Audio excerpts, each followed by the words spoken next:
سلیمان بن حرب نے بیان کیا، کہا کہ ہم سے شعبہ نے، ان سے عبد الملک بن عمیر نے، ان سے زیاد کے غلام قضا نے، انہوں نے بیان کیا کہ میں نے ابو سعید خدری رضی اللہ عنہ سے سنا،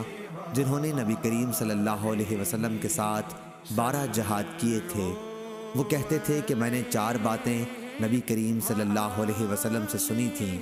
یا یہ کہ وہ یہ 4 باتیں نبی کریم صلی اللہ علیہ وسلم سے نقل کرتے اور کہتے تھے کہ یہ باتیں مجھے انتہائی پسند ہیں، یہ کہ کوئی عورت 2 دن کا سفر اس وقت تک نہ کرے جب تک اس کے ساتھ اس کا شوہر یا کوئی ذو رحم محرم نہ ہو، اور عید الاضحیٰ کے روزے رکھے جائیں، نہ عصر کی نماز کے بعد غروب ہونے سے پہلے اور نہ صبح کی نماز کے بعد سورج نکلنے سے پہلے کوئی نماز پڑھی جائے، اور نہ 3 مساجد کے سوا کسی کے لیے کجاوے باندھے جائیں، مسجد حرام، میری مسجد اور مسجد اقصیٰ۔